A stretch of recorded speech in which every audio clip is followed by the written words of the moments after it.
Hi there and welcome to this tutorial on how to make a lithium-ion battery. In this video, we will go through the step-by-step process of making a basic lithium-ion battery from scratch. Before we start, it's important to note that making a battery at home can be dangerous and requires access to hazardous chemicals, so it's crucial to take proper safety precautions, such as wearing protective gear and working in a well-ventilated area. Step 1. Gather materials. To make a lithium-ion battery, you'll need the following materials: lithium metal or lithium compound, copper foil,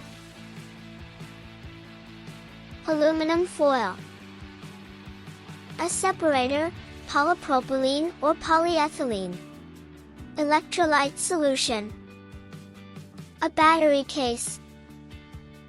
Step 2. Prepare the cathode. Take the lithium metal or lithium compound and spread it evenly over a piece of copper foil.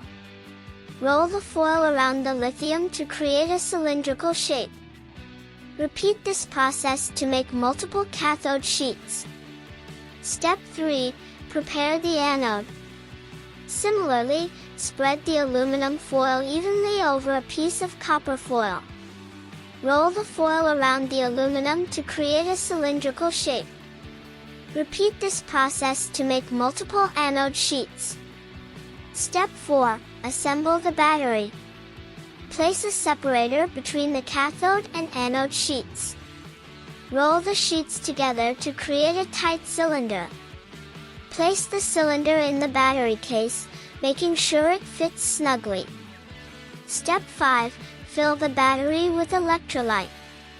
Pour the electrolyte solution into the battery case, making sure it covers the separator and the cathode and anode sheets. Seal the battery case. Step 6. Charge the battery. Finally, connect the battery to a charging source and let it charge for several hours. You can use a multimeter to check the voltage of the battery and determine when it's fully charged. And that's it. You've just made a basic lithium-ion battery. Of course, this is just a simplified version, and there are many other components and processes involved in the commercial production of batteries, but this should give you a general idea of the process. I hope you found this tutorial helpful. If you have any questions or comments, feel free to leave them in the comments section below. And don't forget to like and subscribe for more videos like this. Thanks for watching.